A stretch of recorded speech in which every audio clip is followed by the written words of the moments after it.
ओम युवा भारत हासी में आपका स्वागत है। चैनल को सब्सक्राइब कर बेल आइकन पर क्लिक करें। उपसेवी च भवत्यरोगः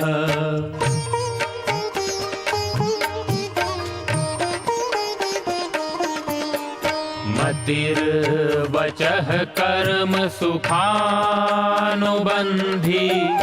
सत्वं विधेयं विशदा च बुद्धिः ज्ञानं तपः तत्परता च योगे यस्यास्ति तं नानुतपन्ति रोगाः।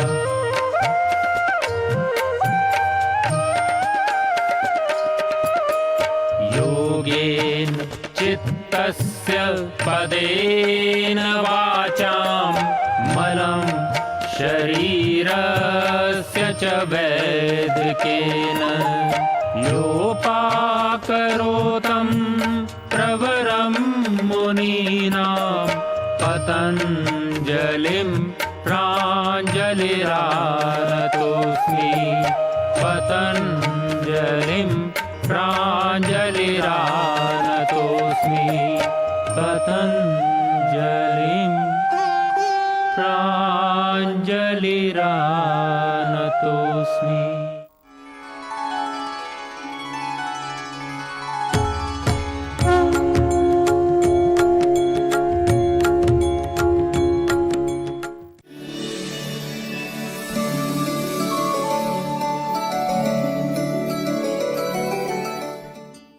संपूर्ण स्वास्थ्य का विज्ञान एवं दर्शन आयुर्वेद। आयुर्वेद न केवल स्वास्थ्य का विज्ञान है, अपितु हम कैसे निरोग रह सकते हैं उसकी भी गहन जानकारी आयुर्वेद के अंदर दी गई है। और आयुर्वेद की चिकित्सा के लिए आयुर्वेद को अष्टांग आयुर्वेद के रूप में बांटा गया है। और आयुर्वेद न केवल मनुष्य मात्र की बात करता है चिकित्सा के लिए, वह आयुर्वेद का संबंध प्राणी मात्र के हित से है, यानी मनुष्य के साथ साथ पशु जगत से संबंधित और यहाँ तक कि वृक्षों से संबंधित रोगों की चिकित्सा का भी वर्णन आयुर्वेद के अंदर मिलता है। अलग अलग हमारे संतों ने, महर्षियों ने इन सब विषयों पर अलग अलग ग्रंथ लिखे हैं। यदि प्राचीन काल की बात करें तो अश्व आयुर्वेद यानी घोड़े से संबंधित, गज आयुर्वेद हाथी से संबंधित, गवायुर्वेद गौ से संबंधित, और वृक्षायुर्वेद वृक्षों के संदर्भ के रूप में भी जाने जाते हैं। तो इस तरह से हम ये समझ सकते हैं, हम लोगों को समझना चाहिए कि आयुर्वेद का विषय क्षेत्र बहुत विस्तृत है। और इस विज्ञान में जहाँ कष्ट साध्य एवं असाध्य माने जाने वाले रोगों की विवेकपूर्ण चिकित्सा का वर्णन है, वहीं इस बात पर भी विशेष बल दिया गया है कि सामान्य मनुष्य अपने स्वास्थ्य को बनाए रखने के लिए, रोगों के आक्रमण से बचने के लिए किस तरह से आयुर्वेद काम करता है। यानी मैं ये कह सकता हूँ कि इसके लिए आयुर्वेद में बहुत विस्तार के साथ में स्वस्थ वृत्त का वर्णन है। और उसमें बताया है कि मनुष्य को दिन रात या दिनचर्या है, ऋतुचर्या है, अलग अलग ऋतुओं में किस प्रकार का खान पान करना चाहिए, कैसा आचार व्यवहार विचार होनी चाहिए, या हमको किस चीज को करना चाहिए, किससे हमको बचना चाहिए, या अपनी जो प्राकृतिक आवश्यकता, जो नेचुरल डिजायर्स हैं, भूख प्यास आदि की पूर्ति हमको किस तरह से हम कर सकते हैं, और प्राकृतिक रोग जैसे वृद्धावस्था में होने वाली जो बीमारियां हैं या जो आयु के हिसाब से जो समस्याएं हैं उनसे कैसे बचा जाए, इन सब विषयों का बहुत ही विस्तृत वर्णन है आयुर्वेद में। इसीलिए आयुर्वेद को हम अष्टांग आयुर्वेद भी कहते हैं। यानी कि आयुर्वेद के अंदर चिकित्सा के लिए जिन 8 अंगों का, या मैं ये कहूँ कि आयुर्वेद के व्यापक विषय क्षेत्र को 8 भागों में बांटा है, इसको अष्टांग आयुर्वेद हम कहते हैं और आयुर्वेद की 8 शाखाओं के जो है नाम से भी हम जानते हैं। जो 8 भागों में बटा हुआ आयुर्वेद है उसको अष्टांग आयुर्वेद या आयुर्वेद की 8 शाखाओं के नाम से जाना जाता है। इन शाखाओं के नाम और परिचय अष्टांग संहिता के अंदर इस तरह से दिया गया है, काय बाला ग्रहोर्धांग शल्य दृष्टा जरा विषय, इस रूप में गिनाया गया है। ये जो 8 अष्टांग आयुर्वेद है, आज हम इसके विषय में चर्चा करेंगे कि क्या है ये अष्टांग आयुर्वेद, इसके अंदर इसको हम कैसे समझें। तो यहाँ जो पहला शब्द जैसे हमने कहा काय चिकित्सा, जो पहला अंग है, तो काय चिकित्सा के अंदर हमको ये समझना है कि काय क्या है। काय यह शरीर को भी काय कहते हैं, परंतु यहाँ पर तात्पर्य अग्नि से है, यानी कि काय चिकित्सा से तात्पर्य इस देह के अंदर जो अग्नि है, जो अग्नि तत्व काम कर रहा है, उसकी चिकित्सा से तात्पर्य है।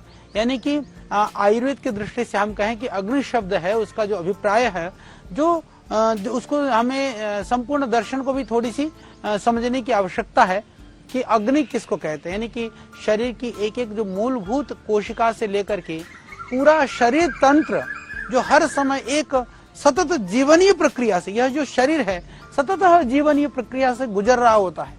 तो इस जो सतत जीवनीय प्रक्रिया से जो गुजर रहा है, जो जीवन जो चल रहा है, उसके अंदर आयुर्वेद में इसे त्रिदोष तथा आधुनिक आयुर्विज्ञान के अंदर में हम आयुर्वेद में तो त्रिदोष कहते हैं। त्रिदोष में वात पित्त कफ, हम इसकी आगे बहुत विशद चर्चा करेंगे और आपको हम अच्छी तरह से बताने का प्रयास करेंगे।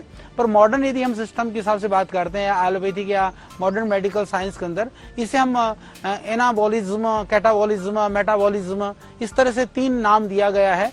जो शरीर की मूल ऊर्जा जब तक ठीक रहती है, यानी जब तक हमारी अग्नि ठीक होती है या जब तक ठीक काम कर रही होती है शरीर के अंदर, तब तक जो त्रिदोष की, जैसे मैंने कहा त्रिदोष हैं, सप्त धातुओं की जो समवस्था रहती है, यानी कि 3 दोषों की जो समवस्था की स्थिति ही आयुर्वेद के अंदर जो स्वस्थ की परिभाषा के अंदर है, उसके अंदर ही मल विसर्जन की जो क्रियाएं हैं हमारी वो ठीक रहती हैं। शरीर की समस्त जो आंतरिक क्रियाओं का संचालन ठीक बना रहता है, समुचित रूप से होता रहता है। मन व आत्मा की प्रसन्नता भी रहती है। इसके साथ में व्यक्ति अपने संपूर्ण ऊर्जा का विकास या उपयोग करता रहता है। इस तरह से संपूर्ण स्वास्थ्य आरोग्य की मैं कह सकता हूँ कि यही संपूर्ण परिभाषा है। आयुर्वेद की जो काय चिकित्सा नामक शाखा है, वह शरीर की इस मूलभूत ऊर्जा जठराग्नि पर ही मुख्य रूप से केंद्रित है। यह मूलभूत ऊर्जा ठीक होगी तो व्यक्ति विविध तरह के जो शारीरिक दोष हैं, जैसे मोटापा है, पतलापन है, या भार के संतुलन के साथ साथ में जो हमारे बॉडी के जो केमिकल्स हैं, हार्मोन्स हैं, साल्ट हैं, यानी कि शरीर की जो रसायन है, लवण है, जो ग्रंथि का स्राव है, उसको केमिकल हार्मोन्स और साल्ट जो कहते हैं, वो एक संतुलन ठीक बना रहेगा। हमारी जो सप्त धातु अग्नि है, पंचभूताग्नि है, जठराग्नि है, इस तरह से ये 13 प्रकार की अग्नियों की बात आयुर्वेद में की गई है, हमारे प्राचीन शास्त्रों में भी उसकी बात की गई है। तो ये अग्नि मूल शक्ति है जो शरीर में चलाती है। जैसे मैंने कहा कि काय का तात्पर्य जो अग्नि है, अग्नि में सप्त धातु अग्नि हो गई, पंचभूताग्नि हो गई और जठराग्नि हो गई। इस तरह की जो 13 अग्नियां हैं, आप इसको समझिए, तो मूल शक्ति है शरीर के अंदर।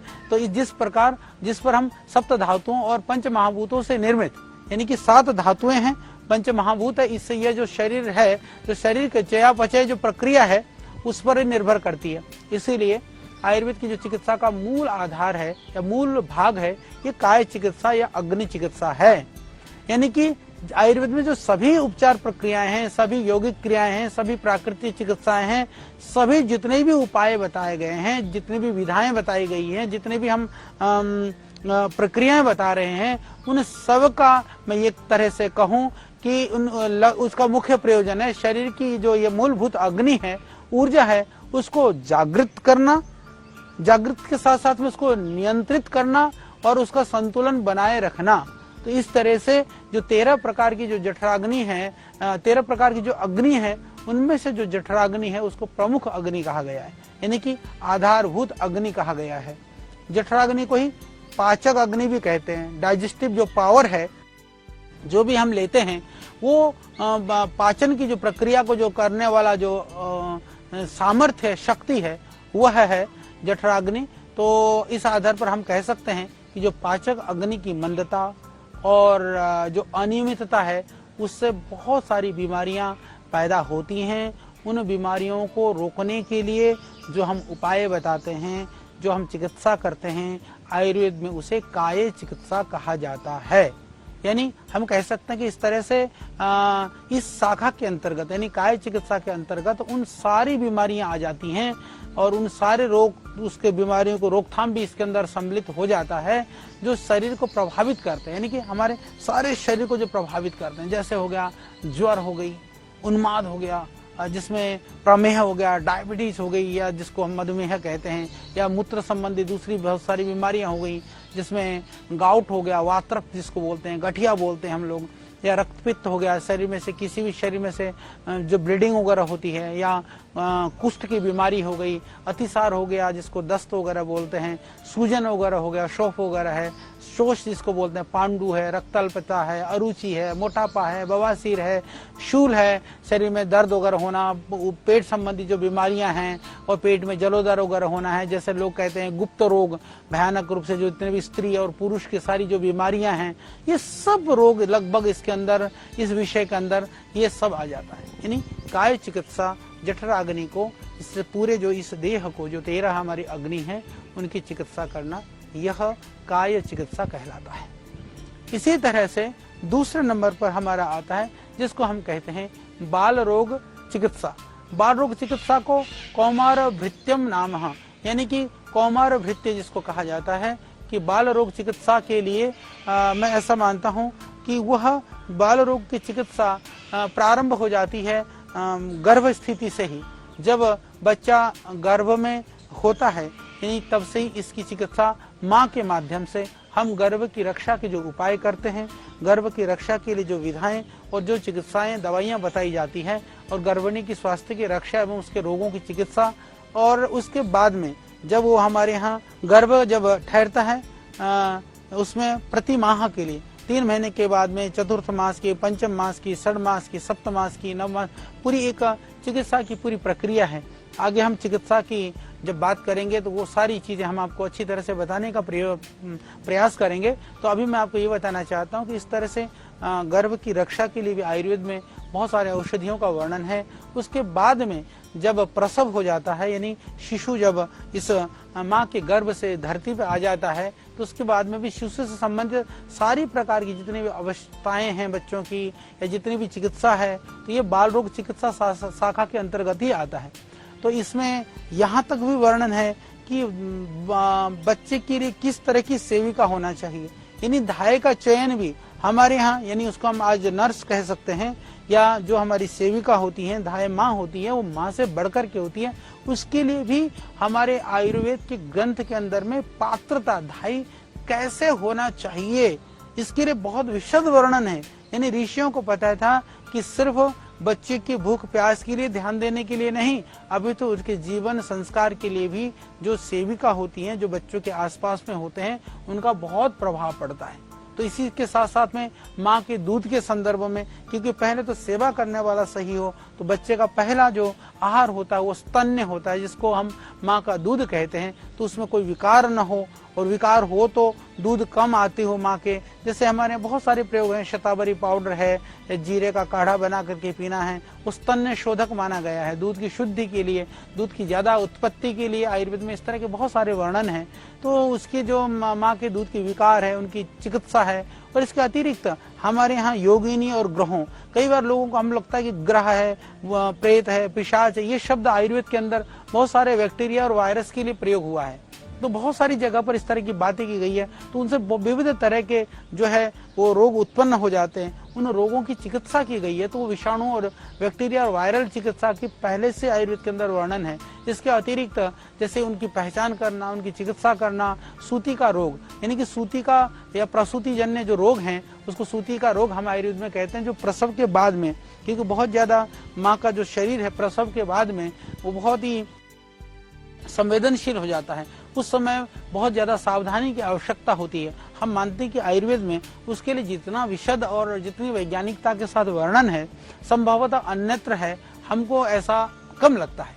इसीलिए इसको हम प्रसव के पश्चात हमारे यहाँ पहले से ही प्राचीन काल से आप देखेंगे हमारे दादी नानी के नुस्खों में, घरों में तो अजवाइन का पानी पिलाना और इसके साथ साथ में अजवाइन के पानी के साथ में अपना जीरे का पानी पिलाना या दशमूल काढ़ा वगैरह पिलाना, ये सब इसी के अंतर्गत आते हैं। और इसके साथ साथ में जो सावधानी जो रखना है, यानी कि यहाँ पर बाल चिकित्सा के अंदर बाल के स्वास्थ्य के लिए, बालक के लिए माँ को भी स्वस्थ रहना जरूरी है। इस भाव से जितने भी चिकित्सा की जाती है उसको हम बाल चिकित्सा कहते हैं।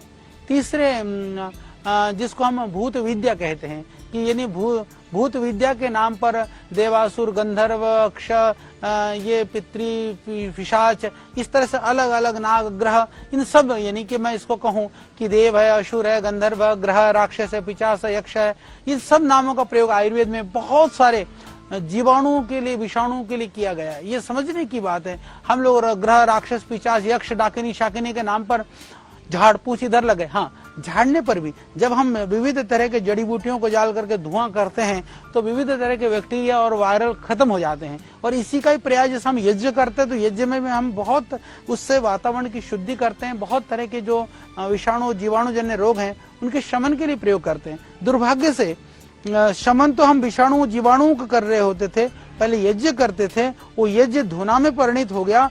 धुने में होने के बाद में क्या होगा, जड़ी बूटियां डाल करके भी हम कहते हैं हम प्रेत, भूत प्रेतों को भगा रहे हैं। वस्तु तो भूत प्रेत इस तरह के नहीं है जिस तरह के हमने कल्पनाएं करी। ये सब विषाणु जीवाणुओं के लिए किया गया है और मैं ऐसा मानता हूं और आज का विज्ञान भी मानता है और इस समय पर, इस कालखंड में कि किस तरह से जो विषाणु है कितना खतरनाक हो सकता है।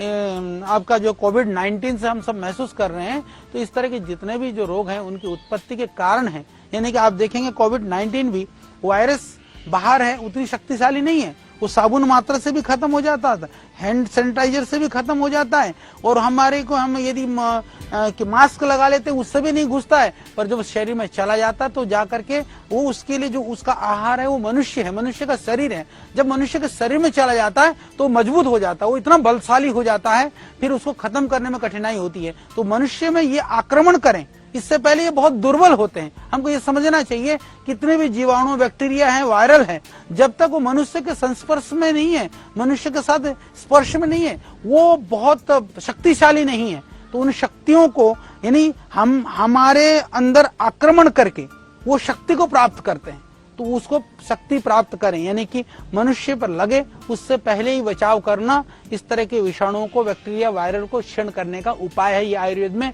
बहुत सारी जगह पर वर्णन है। तो इसलिए बहुत सारी जो बीमारियों का कारण है वह उनके दुष्प्रभाव को दूर करने के लिए हमारे यहाँ शांति कर्म कहा, होम कहा, दान कहा, दान आदि जो चिकित्सा की बात की गई है, ये सारी चीज जो करी जाती है, यानी जो हम इसी को भूत चिकित्सा कहलाते हैं। यानी कि भूत चिकित्सा का मतलब भूत के लिए नहीं, अपितु भूत चिकित्सा का मतलब जो हम बचाव के लिए जो उपाय करते हैं, पर्यावरण की शुद्धि के लिए, बैक्टीरिया, वायरस को दूर करने के लिए, वो आज के संदर्भ में अत्यंत प्रासंगिक है। इसीलिए हम इसको समझें और इसको हम इसके अंतर्गत यदि हम बात करें, इसके अंतर्गत में यदि हम बात करें तो मानसिक रोग, क्योंकि मानसिक रोग में बहुत सारी तरह के जो विकार होते हैं वो भी इसी के कारण से होते हैं। तो जो मानसिक रोगों की भी चिकित्सा करते हैं हम, तो उनको भी हम मानते हैं कि ये भूत विद्या के अंतर्गत है, जिसके अंदर हम बहुत तरह के कार्य करने पड़ते हैं।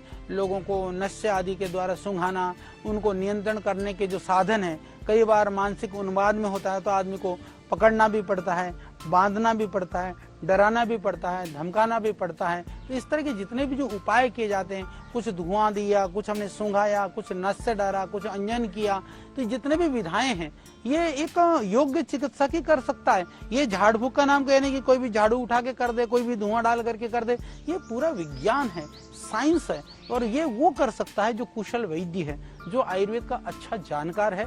तो इसको मैंने जैसे कहा कि भूत विद्या का अर्थ क्या है, भूत का अर्थ क्या है, विद्या का अर्थ क्या है, तो इसकी जो चिकित्सा है यह एक आयुर्वेद का बहुत महत्वपूर्ण अंग है और ये महत्वपूर्ण पार्ट है, हम इसको समझें।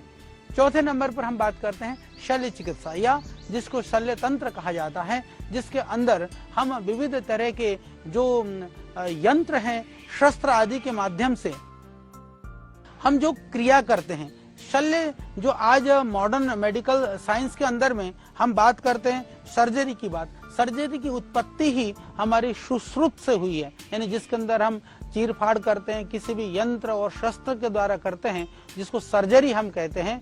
तो इसमें प्राचीन काल से ही बहुत हमारी जो विधा है बहुत ही उन्नत थी। तो इसमें विशेष कर करके प्राचीन काल में कहीं चोट लग जाए, घाव हो, या बाण से, जिसको नाराज कहते हैं, भाला से या बर्छी आदि से, बंदूक से, कुंदा से, तलवार से, जितने भी जो शरीर में चोट आदि होने पर जो चिकित्सा की जाती है, यानी कि जहाँ कटा है उसको सिलना है, या कोई चीज उसके अंदर घुस गई है उस विषाणु जीवाणु चीज को निकालना है, या कोई अंदर जाकर के कई शरीर का अंग प्रदूषित हुआ है उसको काट करके निकालना है। तो ये सारी चीजें जो है इस चिकित्सा के अंतर्गत आती थी। और हम ये भी कह सकते हैं कि यदि प्राचीन काल में देखें तो आयुर्वेद में जो हमारे ये यंत्र है, क्षार, अग्निशस्त्र, अग्निकर्म भी जो है वो बहुत महत्वपूर्ण था। और औषधि के साथ साथ में पथ्य, यानी कि इन सारे उपायों से सर्जरी के साथ साथ में औषधियां और पथ्य, इन सब का भी हम लोग प्राचीन काल में प्रयोग करते थे। और बहुत सारे इतना ही नहीं, आप कहेंगे कि क्या मैं बात कर रहा हूँ तो सिर्फ फोड़े फुंसी या अंदर कोई चीज इस तरह के यादीय तत्व इकट्ठा होना या कहीं से कटना, चोट लगना, इन्हीं की बात आयुर्वेद में वर्णन है। नहीं, आयुर्वेद के अंदर तो मैं कहना चाहता हूँ कि सुश्रुत के अनुसार तिनका, लकड़ी का टुकड़ा या बंदूक की गोली के अलावा भी भाई मलों से उत्पन्न पीड़ा कारक रोग भी कहा गया है, जिसके अंदर कि अनेक तरह के दोष से जो हमारे शरीर के अंदर जो विकार उत्पन्न होता है उसको शल्य माना गया है। तो इसीलिए उसकी जो सर्जरी करने के लिए ये हमारे यहाँ पहले से ही विधान किया गया है। तो जो सर्जरी का विधान है वो प्राचीन काल से ही हमारे शास्त्रों के अंदर बहुत गहनता के वर्णन किया है। यह आयुर्वेद का एक आयुर्वेद की विशेषता है। 5वें नंबर पर बात करूँ शालाक्य।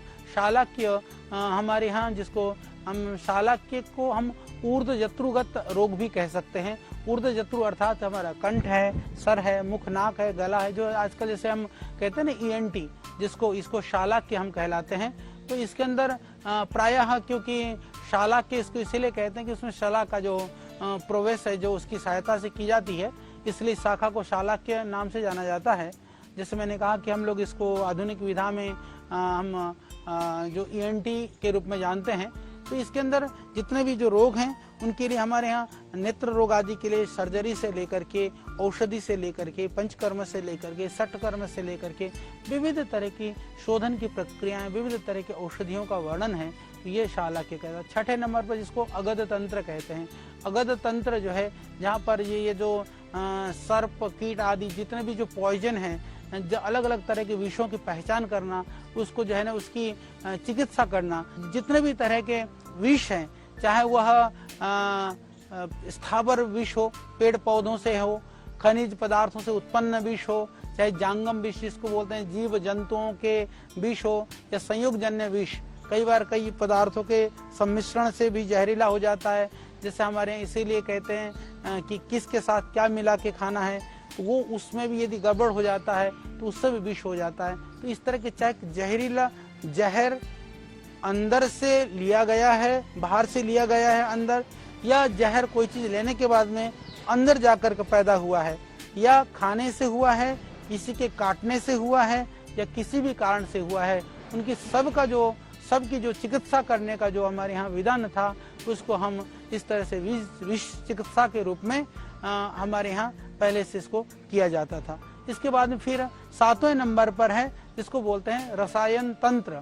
तो जो रसायन तंत्र है ये वय स्थापन के लिए, मैं ऐसा मानता हूँ कि जो रसायन शब्द का अर्थ ही रस और अयन, ये दो शब्दों के मेल से बना है। और इसीलिए इसका मतलब है कि हमारा रस शब्द का जो अर्थ है शरीर की जो रस यानी रस, रक्त आदि जो धातुएं, जो 7 धातुएं हैं जो जीवन धारण के लिए आवश्यक हैं, और उनका जो अयन का अर्थ है उनकी प्राप्ति, यानी रस, रक्त, मांस, मज्जा आदि।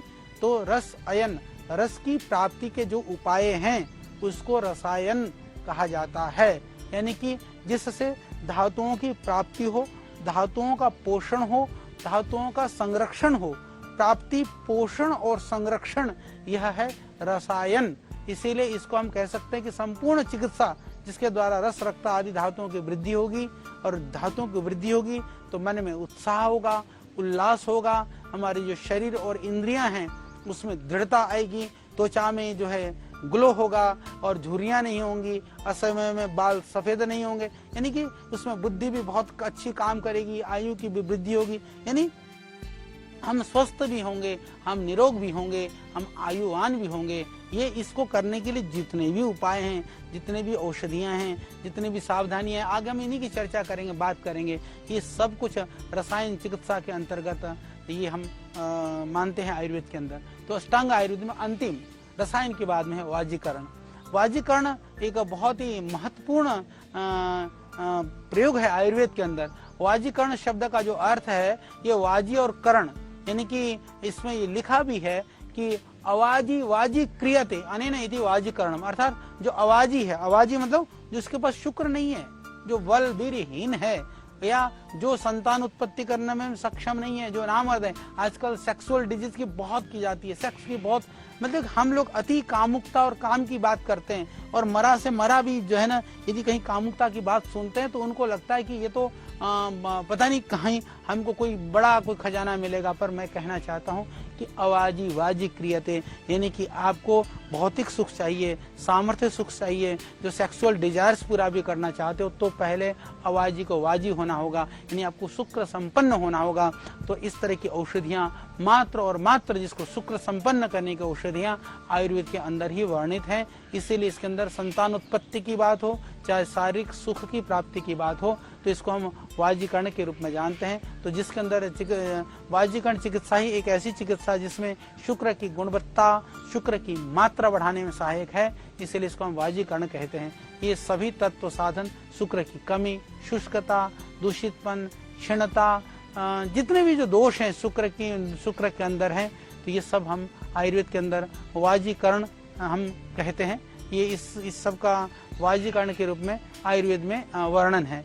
तो इस तरह से मैंने आपको जो अष्टांग आयुर्वेद है, आयुर्वेद का जो क्षेत्र है, उनका जो कार्य है, इसके विषय में मैंने आपको बताया, इसीलिए कि हम इस अष्टांग आयुर्वेद के माध्यम से किस तरह से अपने आप को स्वस्थ रख सकते हैं, किस तरह से निरोग हो सकते हैं, और होने पर अलग अलग उपायों से किस तरह से हम बीमार होने पर कैसे समाधान कर सकते हैं। तो इसमें सभी शाखाओं पर ऋषि मुनियों ने अलग अलग ग्रंथ, बहुत सारे ग्रंथ लिखे गए हैं। पूरा जो आयुर्वेद है इसी पर निर्भर है। तो हम आगे आने वाले समय में इनके विषय में विशद चर्चा करेंगे, विशेष करके काय चिकित्सा के अंदर। जैसे हमने कहा, वात पित्त कफ आदि दोष हैं, जो रस रक्त आदि जो धातुएं हैं, या अलग अलग जो पंच महाभूत आदि हैं, इनके विषय में हम चर्चा करेंगे। तो आप इस विज्ञान से, इस विधा से जुड़े रहिए। फिर हम कल आपसे मिलते हैं, अनेक विषयों में हम और चर्चा करेंगे। ऋषियों के ज्ञान से लेकर प्रकृति के वरदान तक, आयु के